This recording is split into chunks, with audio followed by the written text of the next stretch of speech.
Ako, binabalik ko yung saan magaling ang nurses. Magaling kami sa caring, pero kailangan din namin ng caring. At kung gusto nyo kaming manatili, make us feel the care. Your income will grow, your milestones will change, and your circumstances should improve. Yan, dapat nag-i-improve din yung tinatabi mo at ini-invest mo na pera. Sometimes we have to look to the past to know where we are at present. All right, there is no future without the past. You know, there's no culture without heritage. The Faculty of Medicine and Surgery needs to shift mainly to a culture of teamwork, creativity, innovation, entailing a high level of commitment and skills collaboration. So this is all about appreciating interdependence. Though the life of a teacher is clearly challenging, it will be very fruitful, productive, meaningful. Why? Because you are fulfilling your mission to be of service to others. Sige, mag-uusap tayo.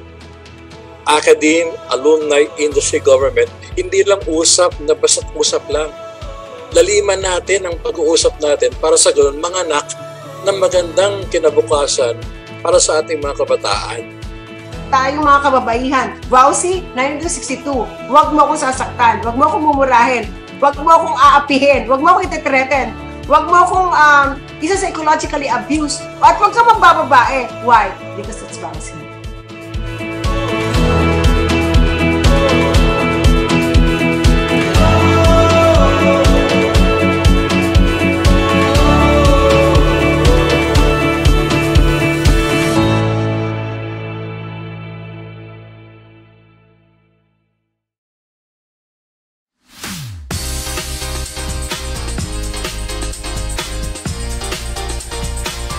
Magandang araw sa inyong lahat.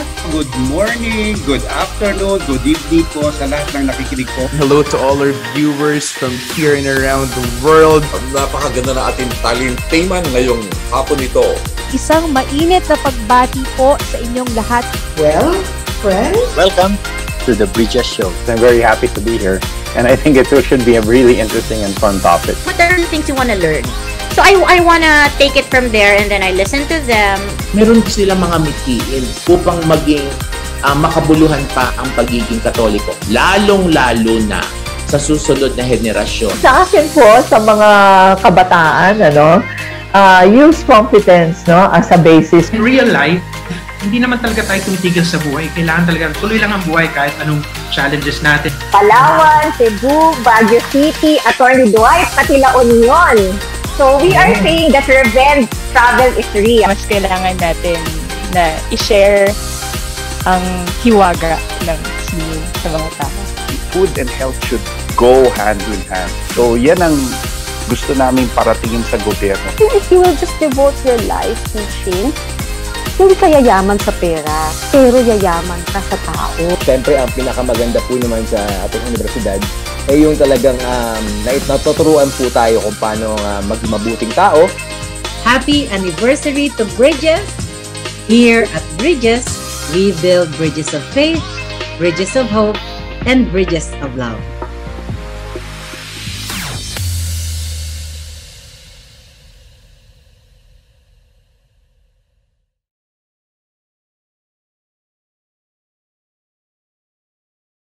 According to the World Health Organization, mental health is a state of well-being in which the individual realizes his or her own abilities and can cope with the normal stresses of life, and it can work productively and fruitfully and is able to make a contribution to his and or her community.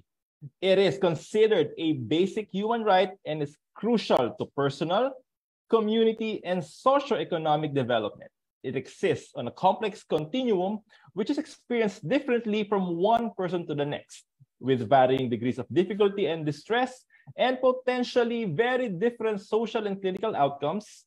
And in this episode, we will be discussing mental health in the education, corporate, family, workplace, and other settings. So stay with us and discover more about mental health and why should we care. Good afternoon, everyone. Magandang hapon sa ating lahat. I am Jean Kenneth M. Ilagan and I will be your host for today's Bridges. I am a human resource and OD practitioner and a business consultant that handles different companies and organizations nowadays, no? But for now, I will be joining you in this Bridges program. And gusto namin batiin syempre lahat ng mga nanonood ngayon sa ating live. Sa mga nasa Philippines, good afternoon sa inyo. Sa mga nasa overseas, pwedeng good evening or good morning. So kaway-kaway naman tayo sa lahat ng mga attendees natin for today's session. For the first time viewers ng Bridges, ito ay isang UST-AAI or the University of Santo Tomas Alumni Association virtual talk that we feature dito notable Tomasian alumni and give an opportunity for them to share yung kanilang knowledge, expertise, talents, and skills to everyone for a lifelong learning. And to note, no, exciting to kasi ito talaga yung product ng isang Tomasian community. And of course, no, this is our season number 4. Akalain mo yun, nakaka 4 seasons na tayo. And syempre, this is our 3rd year as well. So just imagine, no, 3 years of learning, 3 years of knowledge, 4 seasons of fun. And of course, this is your first episode for our season number 4. Kaya samahan nyo kami this afternoon, morning, or evening session. In today's episode, this is brought to you by the UST Alumni Association and it's sponsored by the College of Science, Galing Science Alumni Association. So before we start, syempre, no, para naman mas masaya ang ating learning session, no, don't forget to like, subscribe, and share our Facebook page, YouTube channel, and syempre, no, share nyo rin sa mga Tomasian friends nyo that we have this kind of program na pwede nyo i-share not just to your friends but for everyone. And sabi nga natin kanina, this is a mental health concern, no? So ibig sabihin, regardless kung anong work mo, ano yung profession mo, ano man yung pinagdadaanan mo, you are vulnerable to this. At pwedeng mangyari sa'yo, pwedeng mangyari sa kapatid mo, kapamilya mo, ka-work mo, and anyone. So this means more than the pandemic. Akala natin pandemic lang ang source ito, pero hindi. It can happen to anyone at any given time. So better na prepared tayo. So ready na ba? Ready na ba lahat? Sana ready na lahat because for this afternoon, syempre makakasama natin walang iba ang ating so-called pambansang guidance counselor. Of course, no, a product of the University of Santo Tomas. Of course, BS Psychology. She is a registered guidance counselor, no? Kung ngayon sa UST siya nagwo-work, no? Pero sa Bridges program siya ang ating magiging pambansang guidance counselor. Okay, let's welcome Miss Michelle Rose Yabot Cornes or pambansang guidance counselor Mitch. Pambansang guidance counselor Mitch, kamusta? Hello po everyone. Hello Sir Jean. Ayan, so I'm very happy to be here. Oh yes, dapat, di ba? Ayan. Ayan, thank you rin to Bridges for inviting me to be a guest dito sa ating session this afternoon. Okay, diba? Pambansang counselor Mitch, alam naman natin na mental health, gaano nga ba ka-pressing yung issue natin sa mental health? I understand you've been a guidance counselor and ang dami na siguro na-handle na ganitong scenario, no? Basically, para sa iyo, ano ba ang mental health issue? Like, ano ba siya? Very, magandang pag-usapan to ngayon pa lang. Oo. Yung mental health, nung nag-uumpisa ako bilang counselor, parang nakita ko siya paano siya nag-evolve, yung mga concerns on mental health, over the years talagang nag-iiba na siya, yung mga na-handle na cases, nung nag-uumpisa ako bilang counselor, hindi pa ganon ka-pressing, yung mga issues, pero siguro mas naramdaman ko siya nung nag-pandemic na, ayan, sobra talagang mas sobrang lumala, kung maito-term ko mang ganon.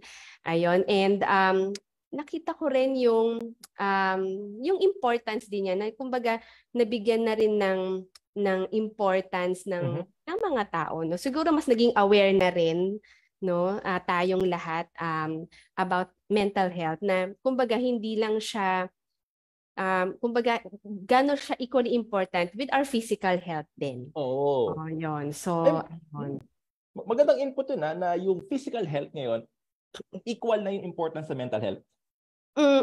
Di ba dati parang sige, parang mas pag may sakit tayo, sige, pa-check up, ganun. Pag may nararamdaman tayong di maganda, physically, pa-check up tayo, ganun.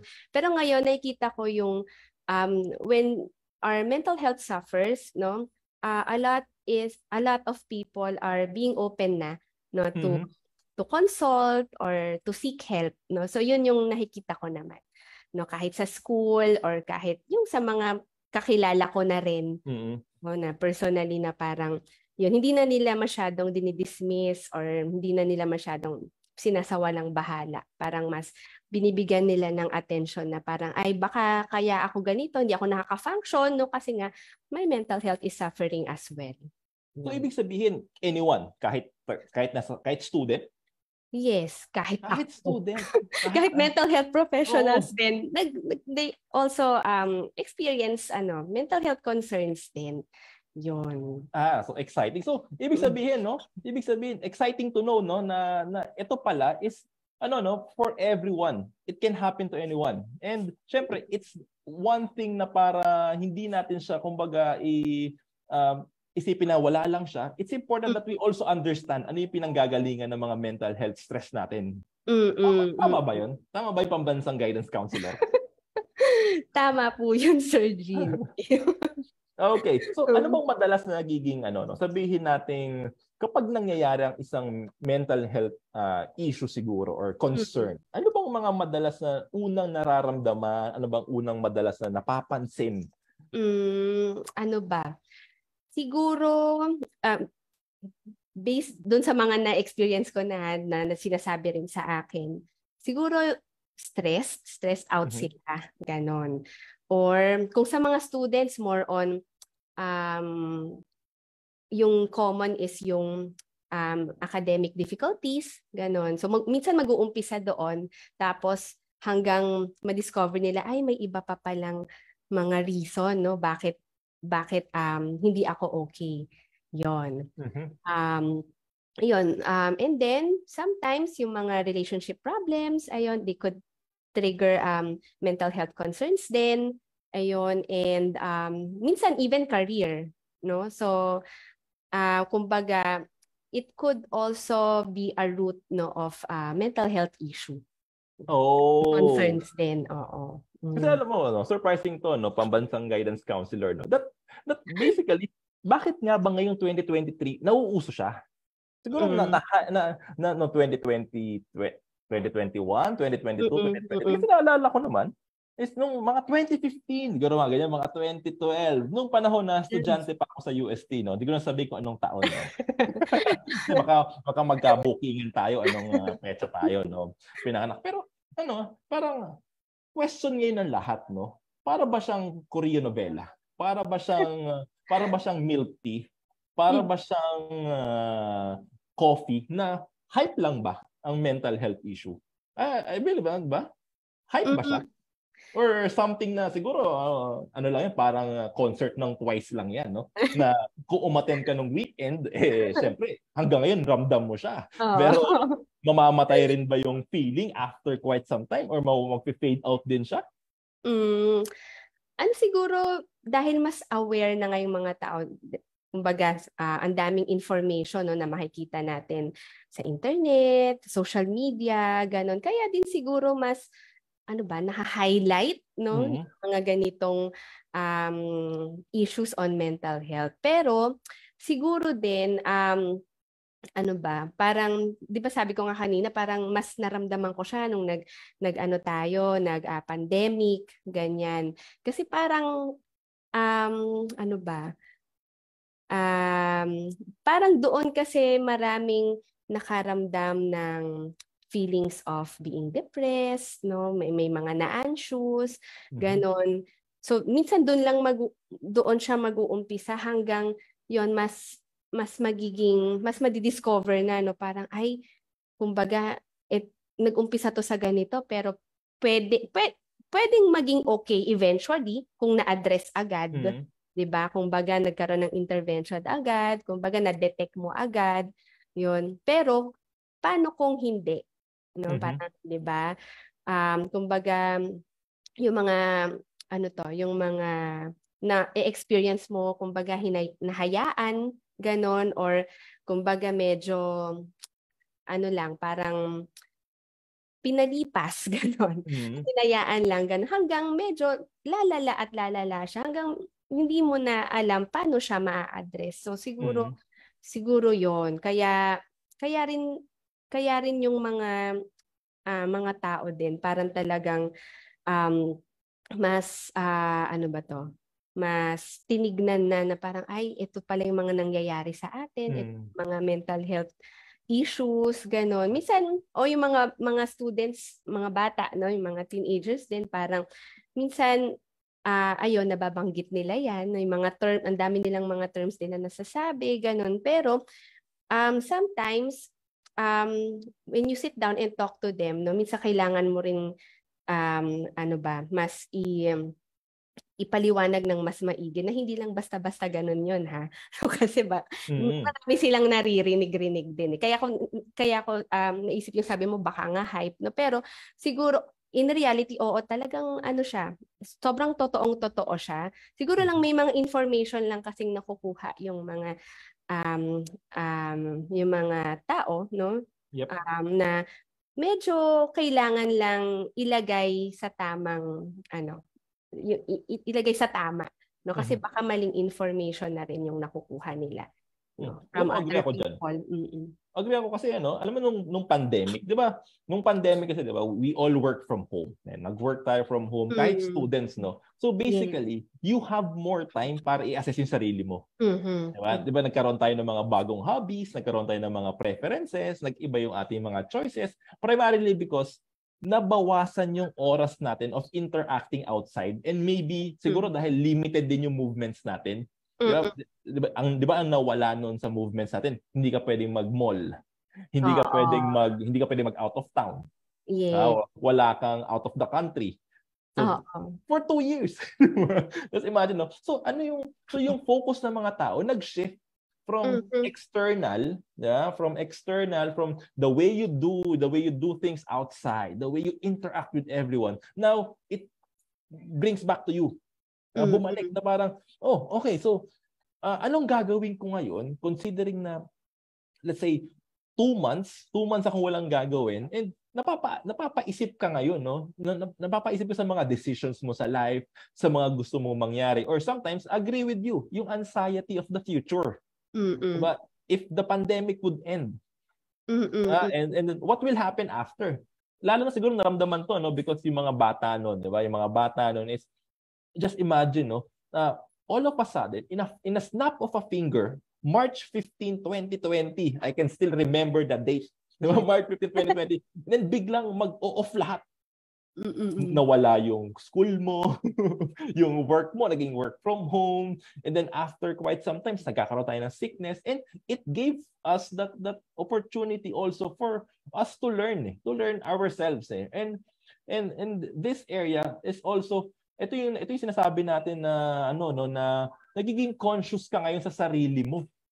Nagiging conscious ka sa sarili mo, kaya nagkakaroon ka ng interaction. Kaya nagkakaroon ka ng yung interaction with yourself. So, ina-assess mo kung ano yung dapat mong gawin, ina-assess mo kung ano yung mga dapat mong unahin. And syempre, it's important na balikan yung sarili mo, no? So, yes, I believe, no? And then right now, as we go along outside ng pandemic, na we are going back to the normal, nagiging part na siya ng routine natin na I have to take care of my mental health as well. And good input, no? So, sige nga, pambansang guidance counselor. Diba? Mitch, ano ba itong nandito sa slide mo? Ano nga ba itong...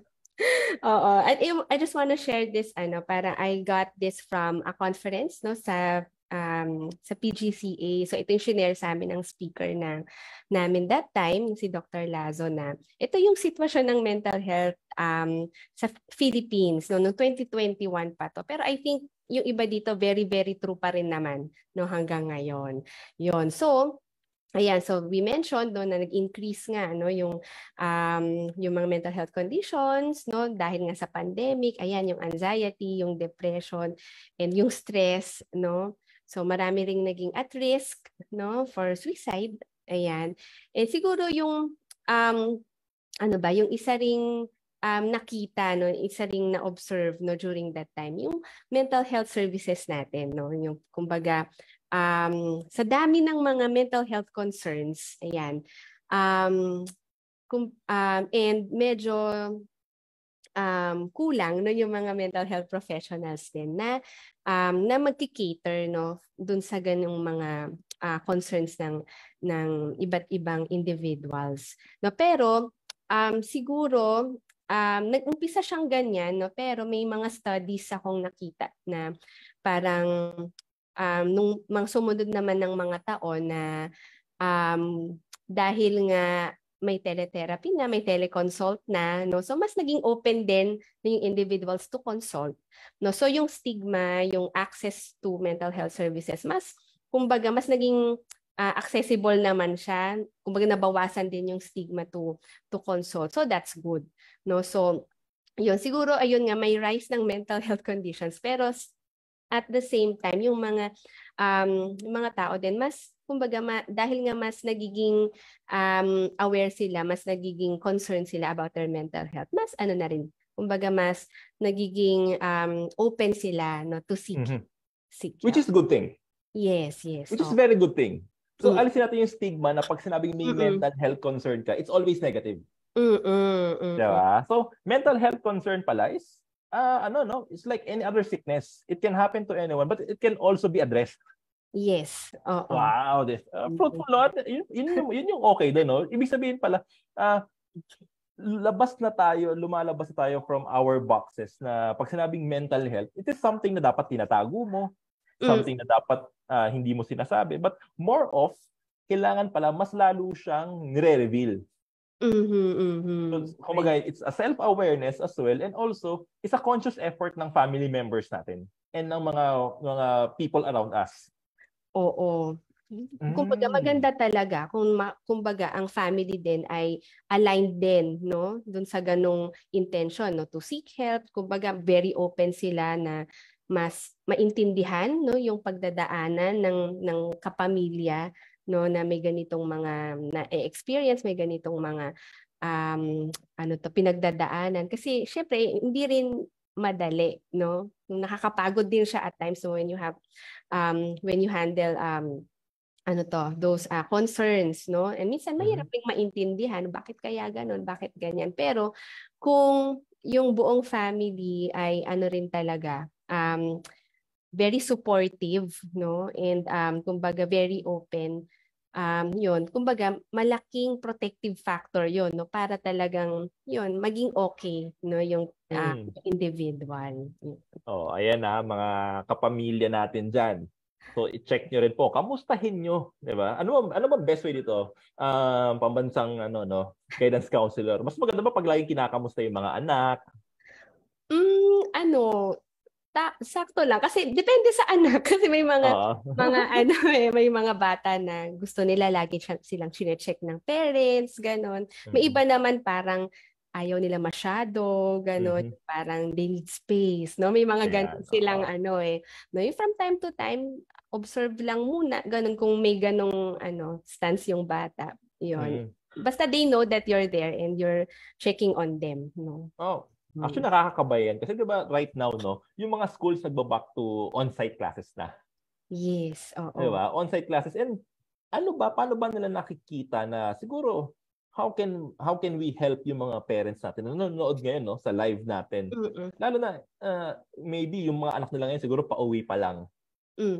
Ano ba pwede nilang magawin para, para at least they can assess if their children, yung kanilang mga anak ngayon, possible that meron na palang mental health concern, no? Kasi tama ka, pwedeng nahihiya, pwedeng speech.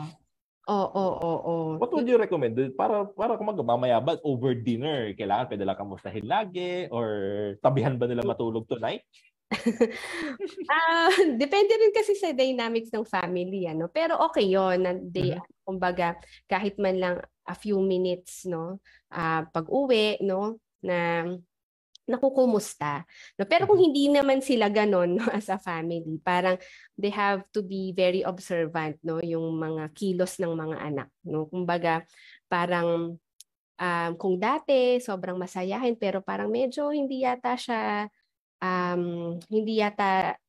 siya masyadong ganun ngayon or medyo nag-isolate o matamlay, ganun, laging pumupunta sa room, ganun, di nakikipag-usap sa kanila or kung halimbawang dati naman sobrang sumasama sa friends pero biglang hindi, ganyan. Or yun, parang halimbawa kung sa school naman, if they think medyo nagde-deteriorate yung performance sa school, yon, or medyo uma-absent, ganyan. Yon. So, ano yon, parang indicator yon na there's something wrong. Yon. Hindi naman siguro agad malala, no, pero may pinagdadaanan, no, na kapag hindi na-address, pwedeng mag-escalate to something na something na mas mahirap ng naayusin, no, in the future kung hindi ma-detect agad. Ay, mas maganda yun, yung nasabi mo may pinagdadaanan, no? Kasi syempre sa bawat students, iba-iba yan, no? Pwedeng academic, pwedeng relationship. Yes. It means, di ba, may nakakaaway sila sa school or pwedeng may nakasagutan sila or minsan napagalitan. Di ba? It can trigger, no? So again, we are not saying it's a mental health concern na, but it can be a factor. Yes, oo. Na pwedeng ma-resolve naman, di ba? So pwede naman, oo. Pag hindi nila yon ma-address, hindi nila ma-process, hindi nila, kumbaga medyo nahihirapan mag-cope, then it could be escalate to a mental health concern na talaga. Ayan, gandang point niyo, no? So maganda kamustahin nila yung mga anak nila. Tapos kapag card day, no, ay parents, pag card day, kayo po ang kumuha ng card, parang awa nyo na. Diba? Parang nakakamusta nyo naman yung performance ng anak ninyo, no? Para hindi naman puro report card lang yung basis ng performance ng anak ninyo, no? Kaya dapat din bisitahin nila yung mga guidance counselor ng mga schools nila. No, 'di ba? Tama ba 'yun? Tama ba 'yung pambantang guidance counselor? Oh, sir, or they could talk to the teachers kahit hindi naman card day, parang if they think na they just want to check on their children, kumusta kaya, no, pwede sa advisor, no, baka kasi may na-observe, no, may na-observe na parang si ganitong student, medyo may ganito akong na-observe na behavior a few days ago, ganon. Yun. Pero ang maganda nga rin, as ma-experience ko rin dito sa UST, yung ganon, yung parang pag may napapansin na sila na parang something na parang ikaka-at risk ng bata, parang they coordinate agad sa counselor or sa principal or sa dean, or yun, or talk to the parents na din. Tagang early intervention is the key. Oo nga. Kaya parents, pag pinatawag po kayo, pupunta po kayo. Kasi mga parents ngayon alam mo kasi Mitch, no, hindi ko nun matisi yung parents. Kasi yung mga parents ngayon, so busy nga naman talaga. Diba? Yung business nila ngayon is siguro dumoble compared nung before. And ang laki kasi ng demand ng work ngayon, no? Kaya siguro it contributes as well doon sa mental health concern din nila. Diba? Just imagine, no, you will go to work. Diba? You will spend an hour and a half papunta. You will spend another an hour and a half pa uwi. Yan, lalo na magpapasko na naman, Mitch, sa traffic na naman sa EDSA, sa traffic na naman sa mga main roads natin sa countries, no? So, ganun din kaya sa abroad, no? Singko hindi masyadong. Oo nga, no? So, imagine mo 3 hours to 4 hours sa road. Kung gagawin natin, 'di ba? Ito yung 3 hours tsaka 4 hours. Ito na yung time nila for their kids. Diba? Ito na yung time nila for a bonding. Diba? Ito na yung time nila para gawin. No? So that's why dumadami yung mga iniisip ng mga parents natin as well. Because una, they have to think about work. They have to think about work. They have to think about, tas iisipin pa nila si family. Diba? Sana walang magkasakit, sana maging okay sila, and the demands of work, no, and of course, no, as time goes by, syempre hindi naman tayo bumabata. Ikaw ba agree ka, hindi tayo bumabata? Ay, true, very very true yan. Ay, ako hindi, bumabata ako. Medyo kailangan isipin lagi bumabata tayo. Ayan. So alam mo yun, no, yung dynamics ng body natin, no, nahihirapan na rin mag-cope, no? Tapos ang dami pang extra activities na nangyayari sa Philippines, no? Dati ang alam ko lang fog.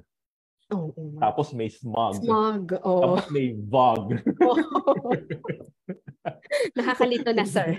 Nakakalito na. Ano kaya susunod, no? Diba? Hindi ko na alam eh. Tapos tuwan-tuwa tayo sa vog, pero yun pala, volcanic ash. Oo nga, yun na pala yun. Yun na pala yun, no? So, ang daming pwedeng factors that can contribute, no? And ngayon, ubo-sipon, ay, baka ibang sakit na yan. And then, makakabasa ka ng news na sa India, may Nipah virus na raw. Nipah with an H. Yes. Nipah with... So, alam mo, siguro it contributes as well to everyone. The too much information. Di ba? Too much available information can also harm our mental health. Kasi, di ba, ang daming pumapasok na information sa'yo na ang tendency mo, because nabasa mo siya in an open source, ibig sabihin, social media, nakita mo somewhere na shinare ng kapitbahay mo, shinare ng kaibigan mo. So, isipin mo totoo. Yes. Diba? Tsaka kahit minsan sabihin mo na, ay sige, parang dumaan lang siya. Pero at the back of your mind, parang, yun, nandun lang siya. May retention eh. Oo. May retention eh. Oo. Tapos sa idle moments mo, parang, shucks, ayun na nangyayari sa mundo. So, nakakadagdag siya sa diba? pag-overthink at sa mga iisipin mo. Kaya siguro, no, ideal din na that for mental health to be successful, no, to be effective para sa atin, dapat may critical thinking. Diba? Alam mo yun, may assessment tayo of the situation, no. Kasi nagpapanik tayo sometimes, no. But we have to be on that conscious part na we're in, wait, I have to press this pause button sa sarili ko. Oh, Jean, Mitch, pause ka muna. Totoo ba itong nababasa ko? Agree ba ako dito? Makatutulong ba to sa akin? Or sometimes, no, hindi porket kilalang tao yung nag-share, ibig sabihin totoo. Oo. Diba? So that's why we have to be responsible as well on the information that we absorb. Diba? Kahit sa work, no, sometimes, no, kahit ultimo chismis ng kapitbahay mo. Ilang pa-stress mo yung chismis. Sana hindi, diba? So, alam mo yun, too much information can harm us, no? But for us to at least to manage those, no, we have to be to think critically so that we can also assess which information are vital, non-vital, or just part of those na chismaks, di ba? Pwede kasing ganun eh. Nangyayari siya, lalo na kapag yung ating, lalo na kapag, kasi they just share it for the sake of attention. So that's why we need to be conscious about that. Ano bang nangyayari madalas, Mitch, kapag nakakaroon ka ng mental health concern, no? Like, ano bang dapat kong gawin? Let's say ito na, no, na nakikita ko yung anak ko, yung asawa ko, yung kaopisina ko, nagkakaroon ng mga signs na sinabi mo, no, medyo nagulat ka. Monday, ang saya-saya niya. Pagdating ng Friday, medyo napapansin mo, week-long na siyang balisa. Oo. Yan. Siguro, yung susundutan ko lang yung sinabi mo about yung the information din. No, aside from parang screening, no, everything that you read online or kung anong information yung nakuha mo from different sources. Siguro, para ako personally, nakakatulong sa akin pag ganon, nagde-detox ako. Yung parang parang I take a pause, I step back, na parang shutdown ko muna yung mga ganyan. Kasi parang, ang na-observe ko kasi sa sarili ko, pag ganon, medyo na-anxious din ako. Parang ang dami ko kasing nalalaman, ang dami kong nakukuhang information sa paligid na parang, parang hindi na siya healthy for me. Parang medyo mas na-heighten yung pagiging anxious ko, ganon, bilang nanay, bilang counselor, bilang isang individual. So parang I step back, tapos sandali lang, pause muna ako.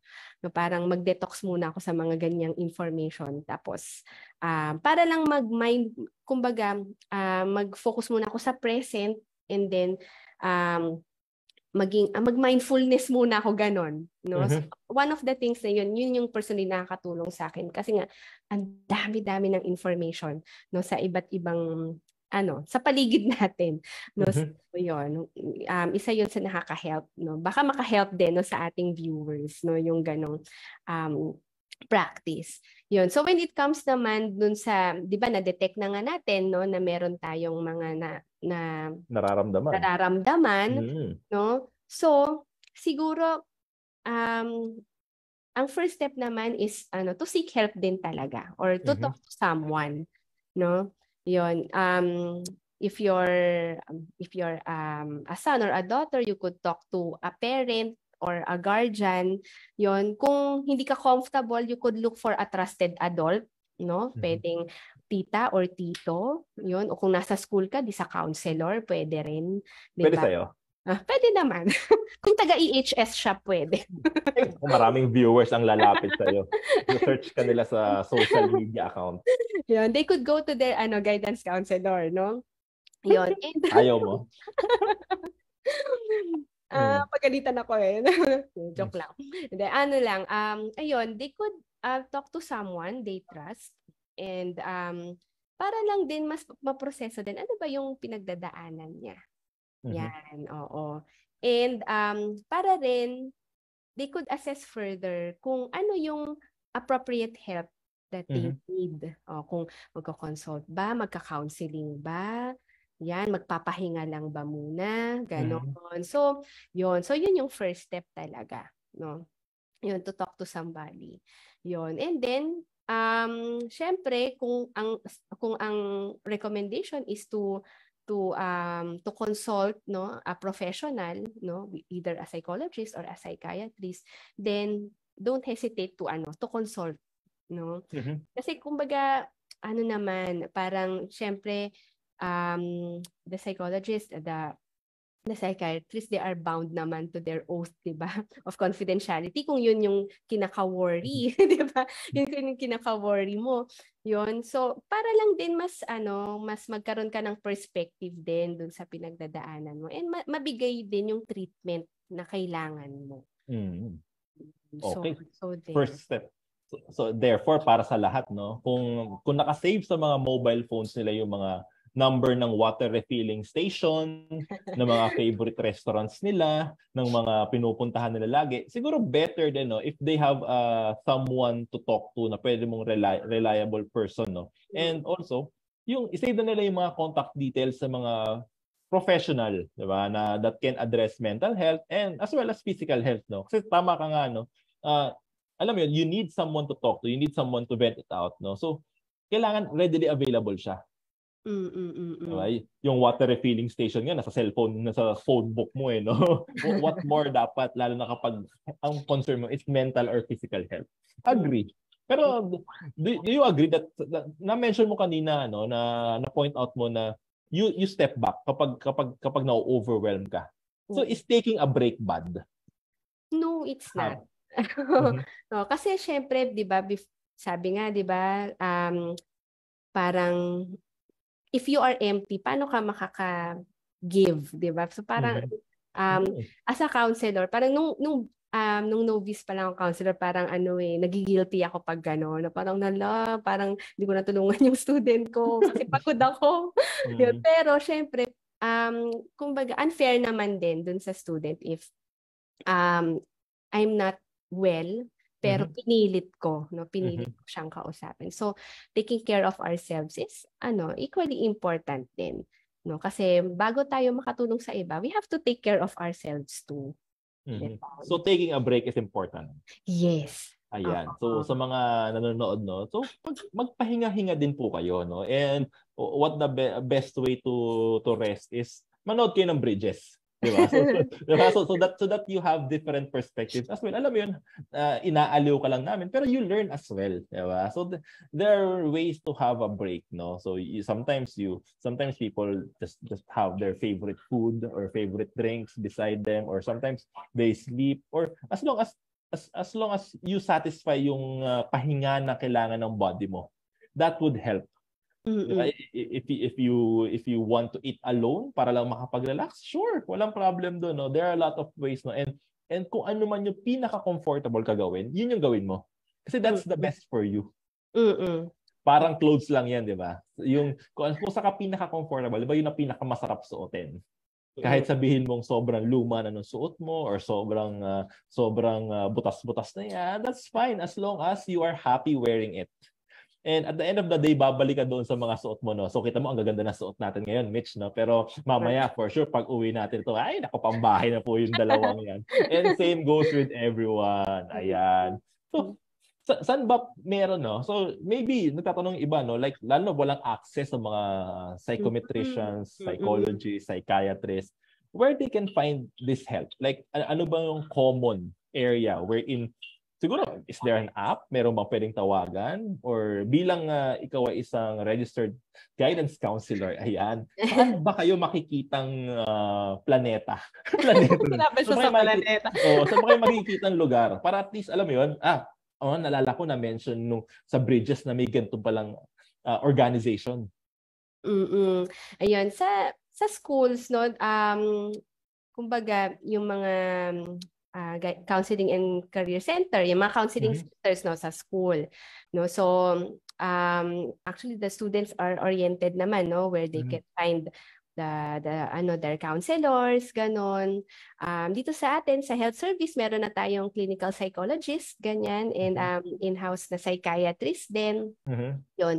And then ayun, sa hospital meron din naman, no. So available sa hospital. Available naman. Available yun. siya. Tapos siguro if halimbawa lang you're in crisis, ano, yung parang halimbawa yun, kumbaga yung mga trusted adults mo or yung mga go-to persons mo, hindi mo makausap. No, meron naman tayong hotline, no, yung Hope Line, at saka yung crisis hotline ng National Center for Mental Health. No, so 24/7 siyang open din.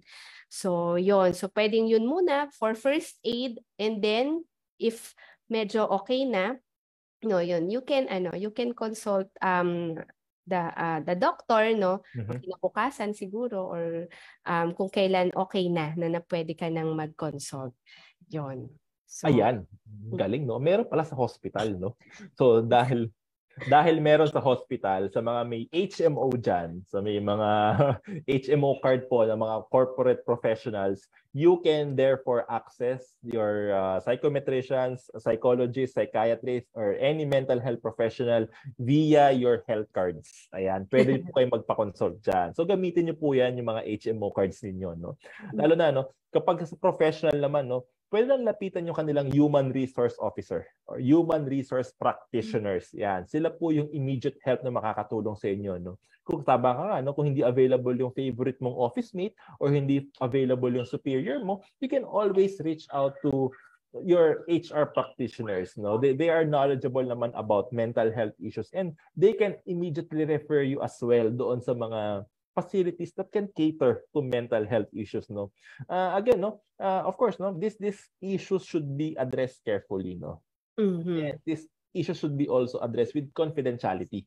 So don't worry, no, your HR practitioners, your guidance counselors, your psychiatrists, your psychologists, they know what they're doing, and they are very well aware of how they can handle your issue. Diba? Tama ba yun, Mitch? Diba? Agree? Do you agree? Agree. Ayan. So, what if ikaw naman yung nilapitan? Halimbawa, Mitch, ito na mo problema ako, ganito, ganyan. Siyempre, kung ikaw lalapit, pwede ka mag-express eh. Pero what if ikaw na yung lalapitan? Ano yung pwede mong gawin? Ano yung mga dapat mong unang steps for that person na humihingi ng tulong sa iyo, or naglalabas ng kumbaga sentimiento nila, di ba? Or naglabas ng hinanaing, yeah, which can be sabi mo nga, no, you have to release it, you have to go to have a someone person na go-to person. What if ikaw yung go-to person? Ano naman pwede natin gawin, no? Na ako na yung kinausap eh. Siguro yun, you could just listen muna. No, kasi talagang kahit wala ka namang sabihin the fact that you're just there and you listen to this person, malaking bagay na yun sa kanila. No, kasi tingin ko may iba nga yung paglapit pa lang, no, talagang it takes a lot of courage na for them to approach someone, no, just to tell you what they are going through, no. So yun lang, makinig ka lang muna, ganyan, no, kasi minsan pag nailabas na nila yon, okay na sila at mas makakapag-isip sila clearly, no, what they will do as well, no. Pero kung hindi pa rin, no, kumbaga nailabas na nila pero hindi pa rin sila okay, no, you as the go-to person, no, if you think hindi ka ganun, kumbaga if you think na mas may makakatulong ding iba, 'di ba? Yun, pwede mo namang i-refer, no? Pwede mong i-suggest na parang na lumapit sa family, ganon, or kung halimbawa kung professional na siya, no, pwede kang mag-suggest na pwede tayong lumapit sa office, no, dun sa HR, or kung ano man yung need niya, no, kung ano yung support na kailangan niya, no. So ikaw kasi yung mas kumbaga dahil ikaw yung mas narinig mo lahat ng sinabi niya, parang mas ma-identify mo ano ba yung need niya talaga. Pwede mo mag-know? Pwede mo mag-know? Bawal, palapit pa lang, wag mo lapit. Pwede ba yun? Hindi. Or ano mararamdaman siguro nung person na gustong maglabas ng hinanaing niya? Siyempre, they will feel rejected siguro. Siguro kung if you feel na you're not hindi ka ganun din ka okay to listen.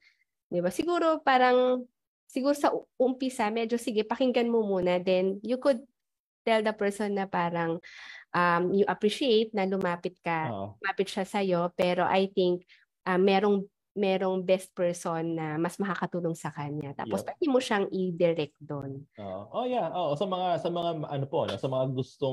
Sa mga makaka-receive ng hinanaing ng mga tao, no. Don't forget to say thank you. Diba? Thank you for sharing. Thank you for trusting me. Ayan. It will make it lighter for them because take note sa mga lalapit sa inyo, it means kaya kayo nilapitan kasi kayo yung trusted person niya. Kaya pinag-uusapan, no, you have that go-to person. You have that trusted person. You have that person that they feel that they will be very comfortable sharing it with. So kung kayo yon, be thankful.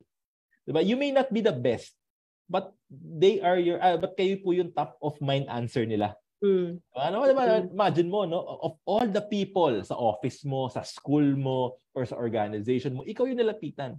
So kapag may lumapit sa'yo na gano'n, no, just say thank you. Thank you for trusting me with this information. Thank you for trusting me with the information that you have shared, no. And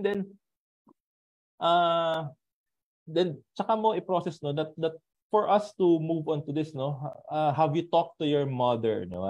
Why have you shared this to your mom, to your dad, to your siblings, to your girlfriend, significant other, sa partner mo as well, no? So that the person also would have, aside from venting it out, they have someone that can provide them options. That can provide them ways. Kasi syempre, no, one mind lang tayo, no. Isa lang naiisip natin, therefore baka isang direction lang 'yan. Pero if people would give inputs to that, it can also lead them left and right, back and forth, up and down. Dumadami ngayon yung options nila. Ayan. So sige, no. May question tayo. Ay, akalain mo may question, no? Oo nga. Ayan. So question muna, no, before we move forward to our next part, no. Question is, are there mental health professionals in the corporate environment? Ito. Sige. Mag-share tayo dito, Mitch. Sige. Parang, hindi ako masyadong maalam, no, sa corporate setting. Pero, as far as I know, meron naman silang parang may counselor din doon, I think. Yes. Na nagte-take care of the employees, yung mga concerns ng employees. I think merong ganong Diba? It's a mix, no? Actually, it's a mix, Mitch. It's a mix. Kasi right now, no, kaka-release lang din ng mga mental health notices natin. If you would notice, di ba? Parang ngayon lang ngayon lang siya naging rampant. Diba? And we are not blaming the mental health professionals for not raising it up noong 1980s. or nung 1990s, no? Because we usually address it based on the situation. Like what happened, di ba? Nung nagkaroon ng COVID policies, nung nagkaroon ng nung dumami yung maternity, nagkaroon ng maternity benefits and everything. Nung nagkaroon ng mga work from home, di ba? Nagkakaroon tayo ng different work arrangement. So, therefore, to answer this question, no, are there mental health professionals in the corporate environment? There are companies, di ba? There are companies that doing it right now, di ba? There are companies doing it right now. There are companies that's developing it right now, no? It is not immediate. Hindi siya overnight na maglagay ka ng isang expert and you'll be fine, no? It's not that. That's not that fast, no? Before you establish it, there's a lot of intervention that could happen. There are companies working on it right now. May kilala akong psychiatrist na nag-work sa mga bigger companies, no? I just don't know kung gaano ka-big yung kailangan. Diba? And then there are law, no? Tama si Sir Galo dito, no? The RA 1103 that requires installation of mental health experts. Diba? And good thing is there are also programs, there are also training developers, there are also training facilities that conducts mental health awareness and mental health basic first aid. Akalain mo may first aid na pala ang mental health, no? So yun. So sa mga practitioners natin, sa mga business owners, sa mga corporate heads, no, there are ways for you to address mental health, especially in the workplace. There are trainings available for you, or you can partner, no? If your company cannot afford to hire, of course, no, syempre it's an added cost, no? Ang laki na ng cost to hire a doctor, no? You can always partner. Yan, pwede kayong mag-partner sa isang hospital or sa isang psychiatrist or psychologist, wherein alam mo yun, instant that if you need help, you can refer it to someone, to this person, to this expert, no? So, don't worry for sure, no? Sa nagtanong sa atin, no? Companies are doing their best. It is just that it's not an overnight thing. It will never be an overnight solution na pagising mo meron ng professional, but it's more on it's a part of their development. And don't worry, no, the Department of Labor and Employment naman in association with the Occupational Safety and Health Committee or the OSH, they are implementing ways now on how companies should be compliant doon sa mental health because it's a pressing issue. Totoo, no? That's why this program is established din naman. There are pressing issues as well that caters doon sa mental health kasi it affects yung operations din ng mga companies, no. So ang daming nangyayari na ngayon, no. Kaya nga we appreciate, 'di ba, such programs as Bridges, such programs as yung mga mental health facilities to conduct programs para doon sa mga sa mga employees natin that would help, no. Ayan. Tsaka companies could also partner with yung mga organizations din, no, na pwedeng magbigay ng mga mga wellness programs, kasi parang 'di ba, or baka may iba nga na talagang in place na yun no, kasi part of mental health din yon yung mga wellness programs din. Yes, agree 'di ba? No? Very fruitful, no? Dami natin natutunan ngayong araw, no? It's very exciting na syempre we also learn from everyone, no? And it creates awareness, no? Actually, the first step naman ng change is always awareness. Diba? Once you become aware of what's happening around you or kahit sa sarili mo, no? It's the start, no? It's the start of the change, no? Diba? So maraming pwedeng magbago, no? So that's why we need to be conscious. We need to be conscious about what we are doing sa school. We need to be conscious about our children. Ano bang ginagawa nila? What causes their stress? Kaya nga importante na kinakamusta natin yung mga anak natin from time to time. Kaya po, no, sa mga parents, no, wag niyo lang po sana iiwan kumakain mag-isa yung anak niyo. So alam niyo, ito yung perfect opportunity for you. Mga musta, correct, diba? Kasi no? Sige, kasi kinakain ng social media lahat diba? Kinakain ng too much information. So find time pa rin, no? Then also for our workmates, no? It's important that also we take care of your workmates as well. Kung napapansin nyo, medyo nag-iiba na yung performance nila, medyo balisa na sila. It's time to make that kamustahan. Diba? And then also, wag niyo pong kalimutan yung sarili niyo, diba? So, ang daming tips na binigay ni pambansang guidance counselor today, diba? Una, pag napapansin mong balisa ka, ayan. Pangalawa, you need to have that trusted person beside you, diba? It can be your parents, significant other, it can be your HR professional, it can be someone from the corporate setting na kilala ninyo, or pwedeng yung mga guidance counselor ng anak ninyo. And to note, hindi naman siya something na biglang susulpot. It can always be prevented. It can always be addressed. So that's why it is a conscious effort, no? Kung tayo nga, Mitch, nagda-diet ka ba? Ako hindi Hindi na. Diba? Di ba kung nagda-diet ka, nako-conscious ka sa kinakain mo. Nako-conscious ka sa exercise mo. Nako-conscious ka sa mga bagay-bagay na ina-absorb ng katawan mo. Same with our mental health. That's true. We need to be conscious, no? We need to be conscious on our environment. And sometimes if magpapa-affect tayo sa situations around us, it can cause a lot of stress. Diba? It can cause a lot of stress. It can cause a lot of mental disturbances. So that's why before you absorb, you understand. Diba? Understand before you absorb. No? Kasi mahirap naman na ina-absorb mo lahat and then your mind is obliged to process everything. But in reality, we need to understand first what are the situations, how it affects me, and what's its impact. Diba? Kaya nga masaya itong usapan natin ngayong hapon. Kasi alam mo yun, it doesn't have to be something big, but at least it can be done in a small ways. Imagine mo, pinag-usapan natin, wala naman tayong pinag-usapang gamot. Wala naman tayong pinag-usapang admission sa hospital, no? But there are ways for us to understand people with those needs, no? And true enough, no, it's the reality now, no? But that reality will only challenge us. Diba? And that reality will only add to our skills and experience, and that reality would bring us further. Kaya importante na tayo din mismo, no, we need to be conscious enough, no, so that we can also address, no. Again, we are not aiming to remove mental health concern, no, but at least we address it, we acknowledge it, and we understand that it's part of our routine. It's part of what we see, what we observe, and what we feel, and it's normal. Diba? It's normal, no? Grabe, dami nating napag-usapan ngayong hapon, no? Kaso, meron tayong time limit, eh. Ano ba time limit? 4 hours ata yung time limit. Diba? Any final message? Pambansang guidance counselor. Ayun. So, ang dami nga, no? Ang dami na nating body taktakan. Pero, ayun, parang start.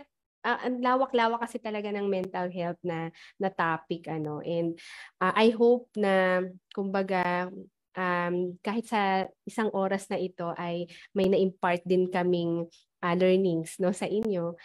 Siguro ang gusto ko lang iwan is ayun, there is no health, no, without mental health, no. Kailangan nasa kumbaga balanse yung physical health natin, mental health natin, yon. Para masabing healthy tayo, no, dapat kumbaga okay pareho yung dalawang aspeto na yon. Okay? So with that, no, kailangan yun nga, like I mentioned earlier, we have to take care of ourselves too. No, kasi parang yan mental health support mo siya, 'di ba? Na parang if you have to take a break, take a break. If you have to step back, sige, step back ka.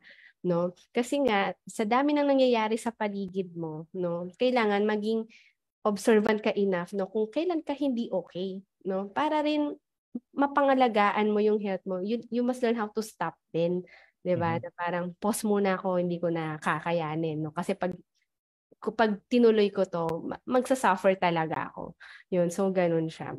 And if you know someone who is experiencing mental health concern, no, marami naman tayong pwedeng gawin. Siyempre, una, encourage that person to seek help, yun, to talk to that person. And pangalawa, na be patient but persistent din. No? Kasi hindi lahat ng ma-encounter mo ay very open, no, to seek help. Merong ding mga individuals na hindi sila ganun ka-open pa to accept your help. No, so, yun lang, be very patient with these people na may encounter mo. Yun, basta alam lang nila na you are there, and if ever ready na sila na i-accept yung help mo, andun ka, no? So, ayun. Or kung medyo hindi mo kung kumbaga if you cannot do it alone, no, you can you can ask that person if meron pa siyang ibang trusted adult. So para kumbaga tulungan, no, na kumbaga na matulungan yung person na yon na ma-overcome niya na yung mga issues na pinagdadaanan din niya. So, okay, ayan. Maraming salamat, Miss Michelle Rose Yabut Carnes, ang ating pambansang guidance counselor ngayong hapon. Ayan, di ba? And I hope natulungan natin ang ating mga viewers. No? It's very fruitful that we always, that alam mo yun, despite na 1 hour lang yung schedule natin, no, at least we provided, no, that extra help, that extra push, no, especially that it can be encountered anytime from now on, di ba? Pwedeng mamaya, pwedeng bukas, and it's important that we are always ready. And yun naman ang gusto natin, no? Sabi nga sa Bridges, diba? It's a lifelong learning. So therefore, hindi mo pwedeng matakasan yan. Somehow, somewhere, at some point, it will happen. It could happen to you, to your family members, and to anyone in your environment. So that's why it's important that you are ready. Tama ba yun, Mitch? Yes. Ayan. Maraming salamat, pambansang guidance counselor Mitch. Ayan. I hope nag-enjoy ka ngayong hapon. Oo. Natuwa at marami na ako natutunan, no, sa ating session this afternoon. Ayan. Kaya papasalamatan din natin maliban sa iyo, no. We also want to thank our alumni na umattend ngayong oras na to. And syempre the students and friends na nanood at naniwala sa atin. At syempre maniwala din kayo sa sarili niyo that you can do it, especially if you are in that situation, no? And syempre sa mga nag-like at nag-share sa ating Bridges at sa ating UST-AAI Facebook at YouTube page for the past 3 years, no? Akalain mo, Mitch, 3 years na to. So season 4, no? So season 4 episode 1 to. Therefore, merong season 4 episode 2. Ayan. Yes. So, yes, diba? So next week, ang pag-uusapan natin is how to become an entrepreneur. Uy, exciting. So, exciting. Gusto ko yan. No? At syempre, kaya huwag kalimutan, i-like at i-share ang ating Facebook at YouTube page, no? So, maraming salamat sa pag-join natin at maraming salamat sa iyo, Mitch. I hope marami pa tayong matulungan in the next future, and sana available ka sa next Bridges. Kaya ba? Sige, go! Season 5, 6, 7. Because here in Bridges, diba, we build bridges of faith, bridges of hope, and bridges of love. And everyone, enjoy the rest of the evening. God bless you all. Maraming salamat. Mabuhay. Thank you, everyone.